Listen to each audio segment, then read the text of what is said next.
Hello there and welcome to the 2020 All Saints Summer School lecture, which has the title Political Theologies in the Anthropocene, Thinking Theologically About Ecology in a Lockdown.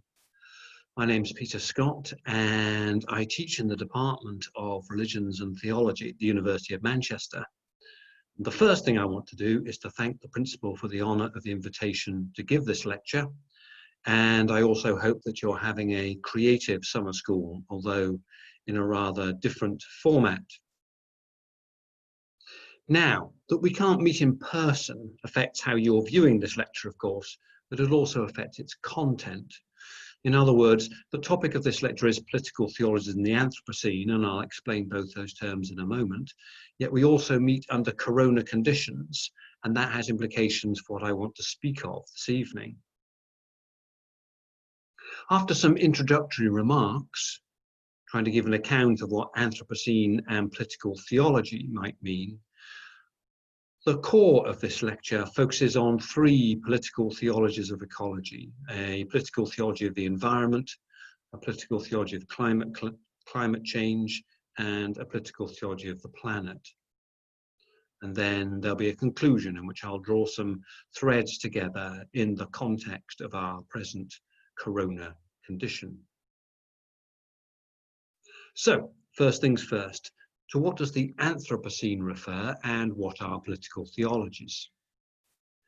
The Anthropocene refers to an epoch in which, I quote, the collective imprint of human activities is so pervasive that the Earth system, most notably that associated with climate change, is destabilized, end quote. We are, so this claim goes, moving out of one geological era, the Holocene, and into a new epoch, a geological era which we are naming after ourselves, the Anthropocene, after anthropos. Naming the present geological era after ourselves, after the human, is not necessarily a commendation. Instead, it's an acknowledgement that we dominate the planet and the totality of planetary life is affected by human activities. From a Christian theological perspective, we might want to say that this all sounds a bit like idolatry. That is not, however, the primary purpose of the term, the Anthropocene. Its primary task is descriptive and analytical. To my second question, what are political theologies? Now, political theology is a term that's become highly popular in theology over the last 20 years or so, although its origins as a term go back 100 years, and arguably as a theme goes back to the origins of Christianity, and yet further back into Christianity's Jewish heritage and into the life and journeys of ancient Israel. It bears some relationship to Christian social ethics on the one hand and public theology on the other, yet it also has its own distinctive meaning. So, how should we define political theology in a preliminary way? In an important essay, my colleague Michael Herzl draws attention to distinctions made by German legal scholar Ernst Wolfgang Bockenförder. For Herzl, and I quote him, political theology has always been understood and conceptualized either from the political or the theological side of the compound noun. Subsequently, two types of political theology emerged: a political theology and a theological political theology. Therefore, any analysis, he concludes, of political theology is determined by the political or theological nature of its discourse. End quote. At this point, Herzl refers to Bockenförder's analysis of three types of political theology: the juridical, the institutional, and the appellative.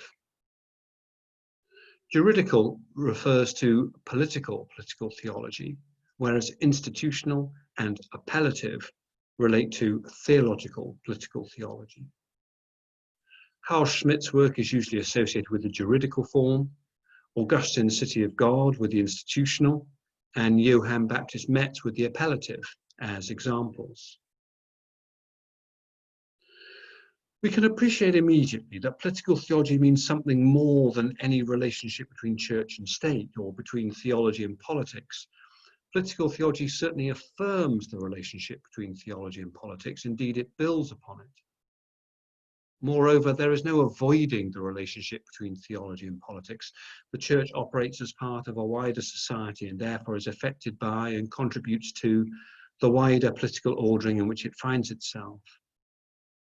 Additionally, the mission work of the church needs some sort of political affirmation, some sort of political permission.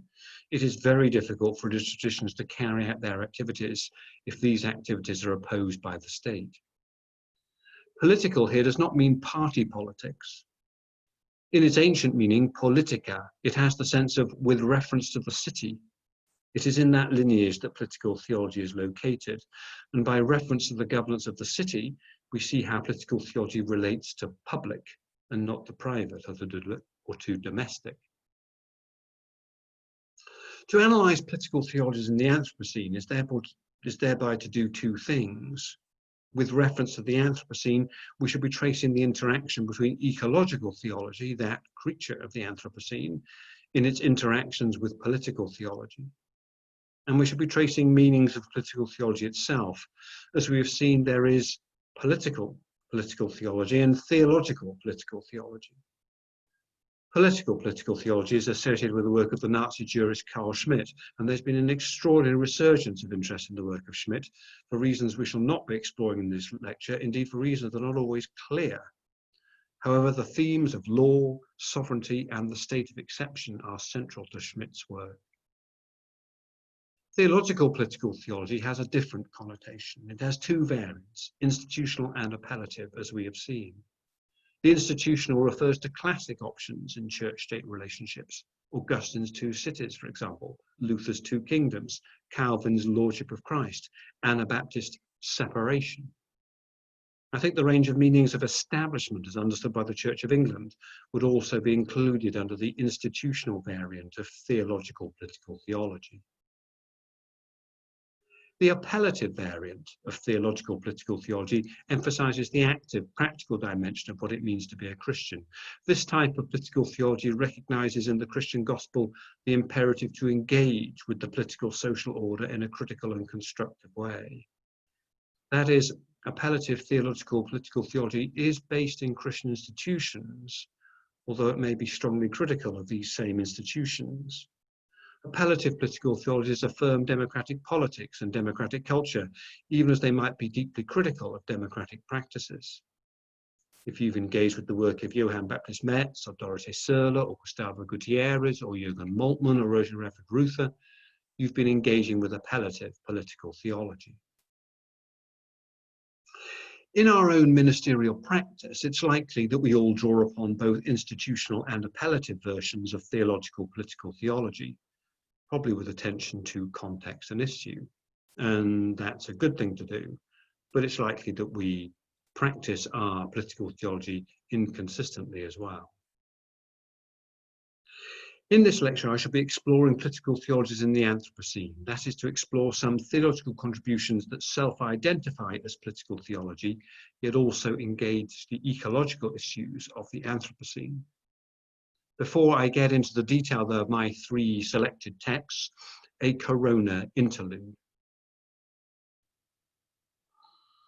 For all of us in the UK, our social circumstances changed on the 16th, 17th, 18th of March this year, and definitively on the 23rd, when lockdown was declared.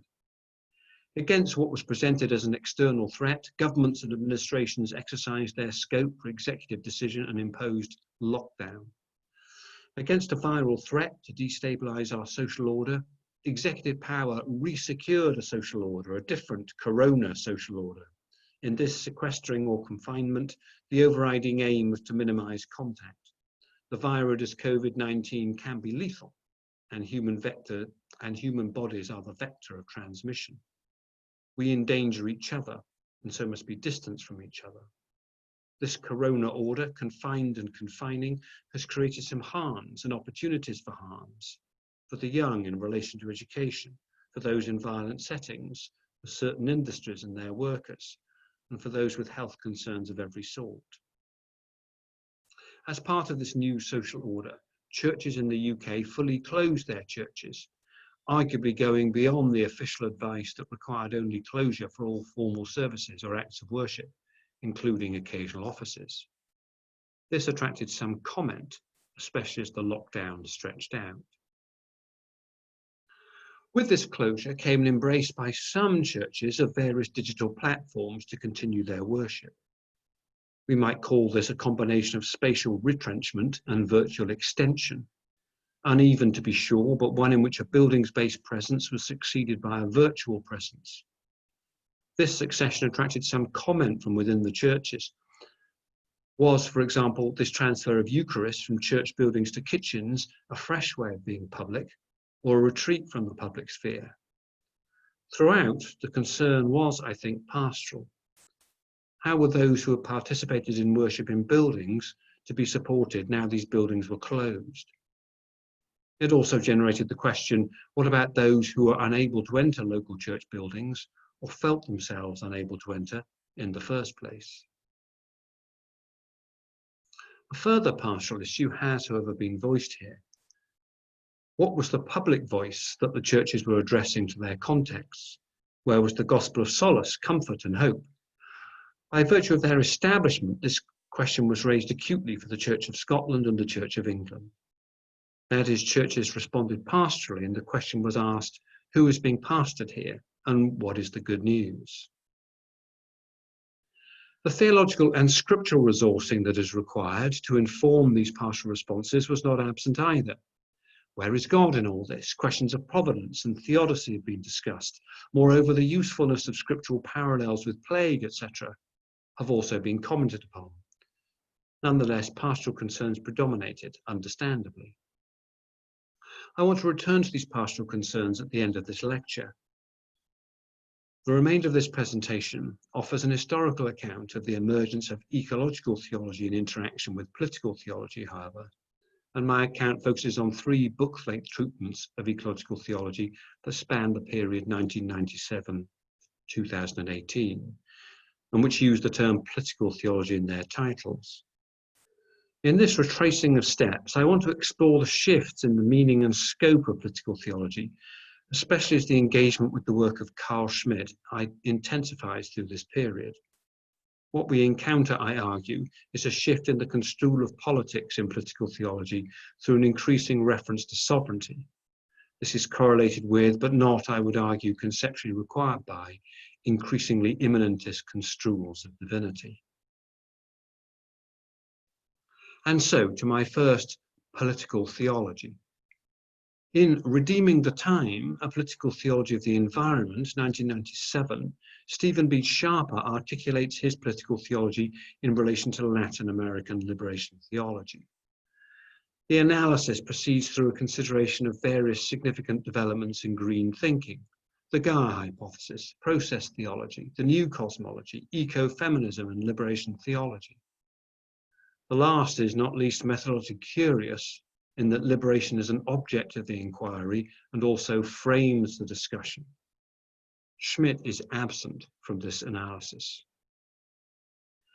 Sharper introduces his discussion by reference to 2 stories, the opening chapter of the book of Genesis and a 1992 newspaper story that cites a UN report of the number of children dying of environmentally related diseases such as water pollution. This pairing gives us our first glimpse of what is meant in this text by political theology. Later, this approach is elaborated as follows, and I'm quoting Sharper here.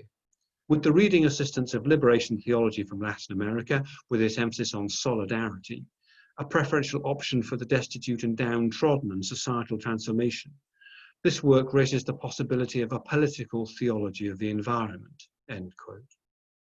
The emphasis here is on the human as an active subject, or as Sharper summarizes, his analysis proceeds from, and I'm quoting again, a liberationist paradigm, one that takes a preferential option for the poor seriously, emphasizes solidarity in praxis as much as theory, and argues that the call to justice in personal and societal relations is a constitutive dimension of being Christian, end quote. What is central here is praxis and social transformation. The horizon against which this needs to be thought is forcefully presented by Sharper.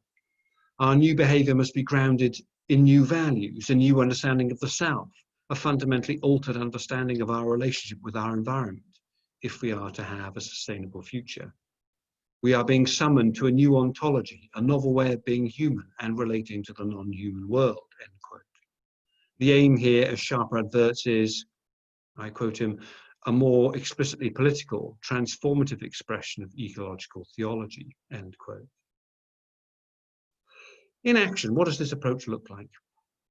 At the conclusion of his discussion of Gaia, Sharper stresses that his approach foregrounds social justice, and that in turn the world must be viewed as a political economy.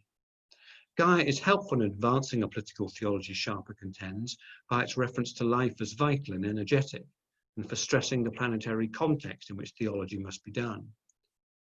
Yet in other ways it is unhelpful, in Gaia's ahistoricity, lack of attention to power structures, and inadequate attention to human capacity for ecological destruction, for example. We may appreciate that for Sharper, Gaia makes a helpful contribution to thinking of ecological universality, but is less sophisticated in its treatment of different orders and their intersection. A similar complaint is made against the ecological reframing in process theology. Sharper argues that the richness of experience criterion developed by process theology leads to an anthropocentric hierarchy in which almost any social situation can be justified. He concludes that a more adequate relational perspective must in turn identify structural inequalities. So he writes, while richness of being denotes a natural ontological order of being, a preferential option points to an unjust human order embedded in sin, with the human agent responsible for and at the center of social transformation. End quote. We can now begin to see two interpretive principles emerging: the concern for a universal ecological order, but also a commitment to seeing that order made by human activity and thereby as moral, or at least as morally considerable. What conclusions does Sharper draw from his analysis? These are three. We need a new theological anthropology, a new ontology, and a new integrated praxis. We are invited to consider in theological anthropology the concept of the person in community as one that affirms the relational aspects of human being and questions theological investment in anthropocentrism. A new ontology points us towards a new way to be human, a new understanding of relationality, which will inform fresh action, revised values, and a different account of the relationships between humanity and the environment. This new ontology will have a moral dimension vested in the dialectical contingency that exists between humanity and creation. A new praxis of integration in which the importance of identifying a context and the importance of adopting a distinctive vantage point is commended. Although not explicitly stated, I think we can deduce that the context identified is planetary, and a political theology of the environment examines structural systems of oppression in both socio-political and ecological terms. We are now able to identify critical issues in the development of political theology in the Anthropocene. In this account, theology refers us to a new anthropology and an ontology, and political identifies the structures governing human-nature relationships, the importance of a perspective from the underside, and deliberative human action to address sin.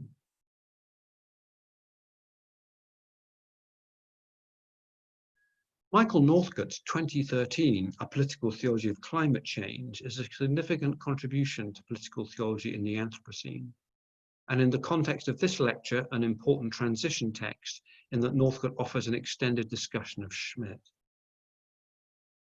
One of the concerns of this lecture is to track the growing influence of the work of Schmitt in political theologies of the Anthropocene, and Northcott offers us our first substantial engagement. To begin, I note that one reason to designate this text as a transition text is because although Northcott provides an extensive discussion of Schmitt, his argument is not framed by a Schmittian analysis. Instead, the following persistent theme in Northcott's writing structures the analysis. That is, a deep relationship between injustices in the human sphere and violent distortion in human relations with nature. This thematic has been important in Northcott's work since at least his landmark 2008 volume, The Environment and Christian Ethics. Moreover, a metaphysical picture is certainly presupposed, which is used as the basis for important analyses of carbon, oil, and coal. Additionally, the response to these three accounts is similar.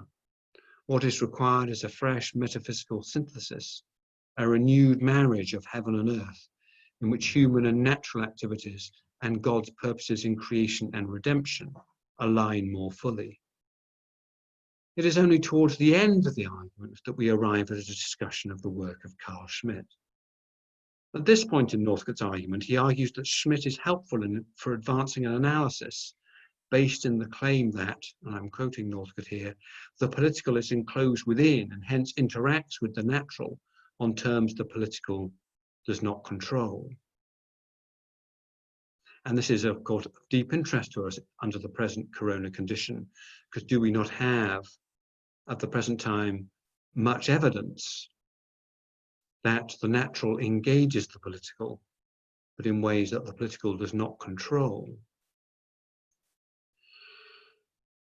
This enclosure generates a profound tension between the preferences expressed by individuals and corporations on the one hand and ecological limits on the other. Preferences, it turns out, have ecological costs, and thereby some preferences are to be preferred to others. So a difficult question emerges: who decides among preferences? For Northcote, a political challenge must attend to, and I quote him, the nations and hence the citizens, corporations, cities and villages which constitute them, as mediating locations to restrain their pursuit of goods which are incommensurable with the common good of generations, nations and species on a finite planet, end quote. At the point of the consideration of the nations, Northcote contends, the work of Schmitt is relevant. What is valuable, indeed prescient, about Schmitt's position is that both a global scale economy and a planetary scale climate change present a challenge to borders and the bordered nature of human living. In other words, economy and climate change in their different ways dissolve the political into global trade deals and international agreements to resist climate change.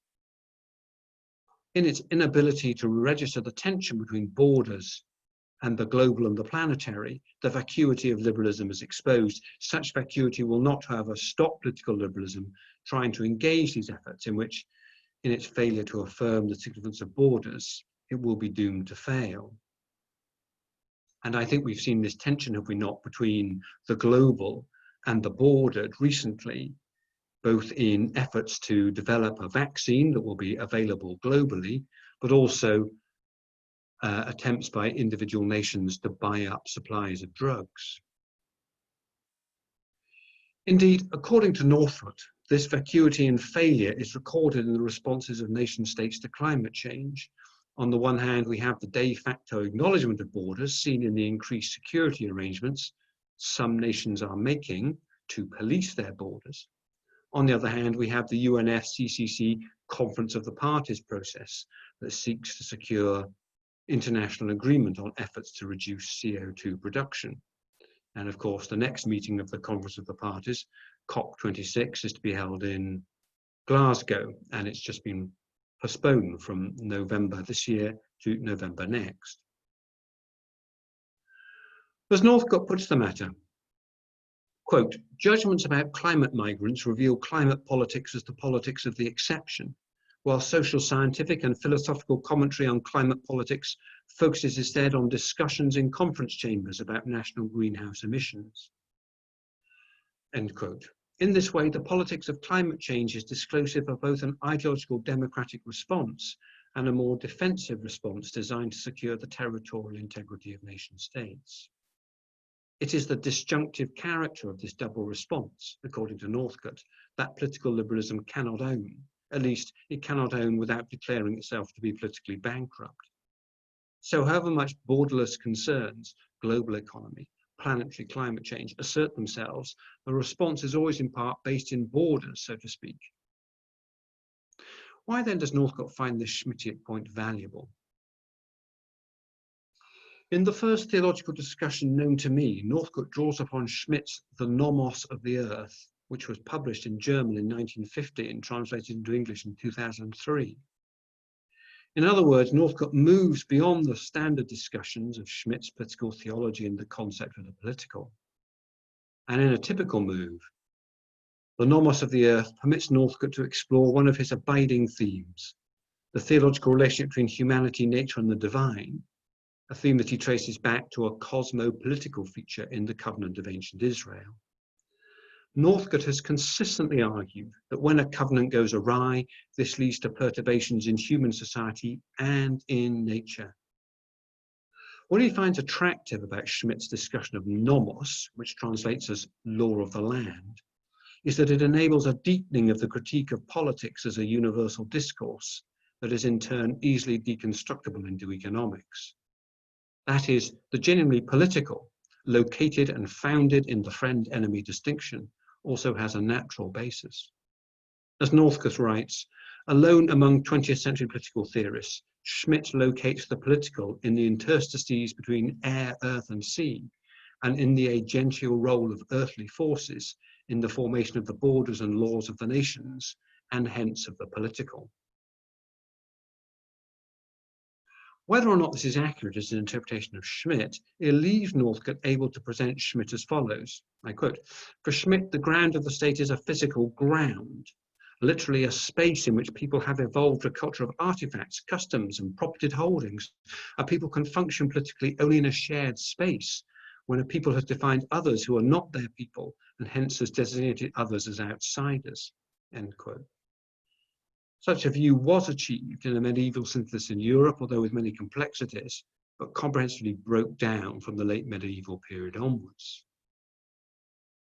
Following Schmidt, Northcote concludes, and here's an extended quotation, "The root of the contemporary collapse of the political is therefore the breakdown of the relation between law and land that has been so important to the ecclesial body politic of the medieval synthesis and earlier to the Hebrews, but which is absent from most classical and modern conceptions of the law.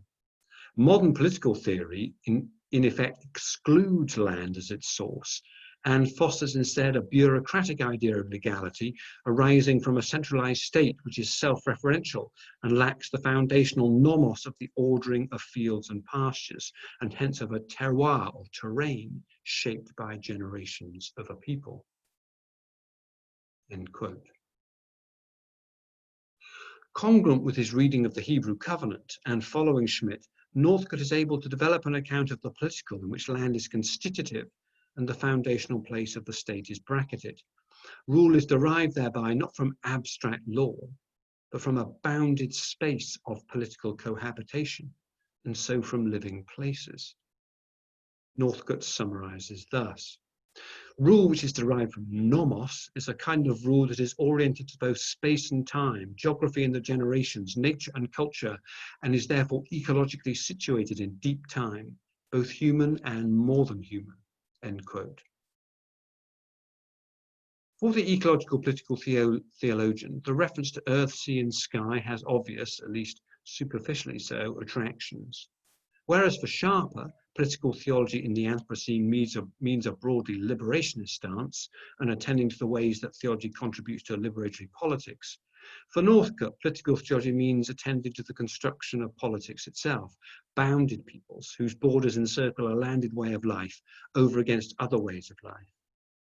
And yet, as we shall see in the consideration of our third political theology, Schmidt makes a further appearance in this story, and differently. In Catherine Keller's brilliant A Political Theology of the Earth, 2018, we see a further shift in the meaning of political theology in the condition of the Anthropocene. If Sharper is concerned with the political in the sense of power and theology, the issue for Northcote, at least in part, is how politics is generated. For neither of these two theologians is the key issue that of Schmittian exceptionalism. With Keller, that changes, and her political theology is, of the three we're considering, the one that interacts more fully with Schmidt, although strictly speaking, I think it's a refusal of Schmidt, yet in a way that enables a constructive new departure in theology. As such, I should be arguing that Keller's position is less framed by Schmidt's political theology than Northcote's, and that she also makes a creative anti-use of his position. After some general discussion about how theology is always political, that is, theology always addresses a polis, Keller poses the question as to whether the political is always theological, and that proves to be the point of entry for a discussion of Schmidt. Having said that, there is a sense in which Keller locates political theology outside Schmidt, in the political progressivism of the mainline denominations in the US, the theological movement associated with Metz, Moltmann and Searle, and other liberationist theologies. In this wider framing, the engagement with Schmitt permits a consideration of a range of exceptionalisms, as we shall see. For Keller, it's not quite adequate to define the political as a gathering for the human good. Such a position is for her insufficiently dynamic, and she prefers to interpret the political as, and I quote her, struggles with acute difference. That leads her into conflict with, although having some agreement with, Schmitt's more conflictual account of how the political subject is generated. While not quite rejecting Schmitt's friend-enemy distinction, and also having some sympathy with the way in which a liberal consensus may obscure deep differences, she follows Chantal Mouffe in refusing a choice that Schmitt seems to offer between a strong unitary subject on the one hand and a weak collective of diversity on the other. So if the Schmittian production of the political is not correct, where does that leave us in the discussion of the one who is sovereign over the unitary subject? As I've already noted in my reading of Northcote, Schmitt is associated with the concept of the political vested in the friend-enemy distinction. A second key idea, to be taken from Schmitt, is that political ideas are secularized theological ideas. Moreover, that an excellent example of such a transcription from the theological to the political is the sovereign, the one who decides on the state of exception, or the one who decides on the state of emergency. The lawgiver who may suspend the law and thereby place themselves above or before the law. For Schmitt, this emergency granting sovereign is a transcribing of the divine and omnipotent lawgoer from the theological to the political. In granting the exception, the grantor of the exception is themselves exceptionalized. Keller objects to this maneuver, and the reference to the omnipotent sovereign allows her to repeat her criticism of the creatio ex nihilo, or creation out of nothing protocol, to which she thinks the concept of an omnipotent sovereign is fused. Does political theology need to operate with such a sovereign? The answer is no, according to Keller. In refusing such a sovereign, hermeneutical space is open for Keller to develop the notion of exception as theopolitical critique. Exploring the etymology of the word exception, Keller notes its origins in the Latin word excipere, to take out. Developing this idea, she notes that by the exception, the sovereign takes themselves out of the social, the lawful. They become the lawgiver who precedes the law and is thereby somehow unconstrained by the law. Secondly, the sovereign is thereby able to take out or remove what is ever in the way of securing the state of emergency. The sovereign thereby secures a position above the law, and as the arbiter of the friend-enemy distinction, decides also who falls outside the protection of the law. The one who is above the law decides who are below the law. This critique enables Keller to identify a series of exceptions in which a group or agent are above the law and are also able to decide who or what are below the law. Although she does not put the matter in this way, I contend that it is in the direction of Keller's argument that a series of exceptions can be identified. Imperial supremacism, Christian exclusivism, Jesus Christ as supernatural exception, and an anthropocentric exception. Moreover, we may in consequence identify those groups that are to be understood as below the law or outside of society. For example, those who must be civilized or democratized, other religions, unruly human bodies, and nature. Although this is not the constructive part of her political theology, we may now see how the deployment and elaboration of Schmitt's political theology permits a sustained critique of take-out actions. What is instructive about Keller's position is that in her basic political theology, she's probably not that far from Sharper, although perhaps she's more engaged with process theology as political theology than the latter. However, in terms of critique, she has found a way of utilizing Schmitt not in diagnoses of liberal politics, although that's not quite absent, but in terms of insightfully revealing that Schmitt's call for the exception has already been heeded. Indeed, the exceptional taking out is already being practiced.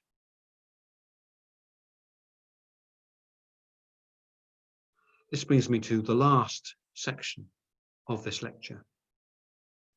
At the beginning of this essay, I drew on Michael Herzl's discussion of Bokenforder's characterization of political theology. In the context of the present essay, our journey has been from a theological political theology towards a political political theology. That is, if there has been a transition in the three political theologies that we've looked at, presented according to their dates of publication, it's from an increasing interaction by the appellative with the juridical. As the interest in Schmitt has grown in the wider academy, the same trajectory can be detected in theological political theology or in appellative political theology. In considering this interaction between the appellative and the juridical, what do we learn about political theology in the Anthropocene? One conclusion to be drawn is as follows. The contrast in political theology between the juridical and the appellative seems to be a contrast between preservation and disruption. In other words, the appellative tradition is concerned with, broadly speaking, liberationist perspectives. Aspects of the present social order are to be disrupted in some way by advancing the interests of a particular social group in order to address the issue of social suffering.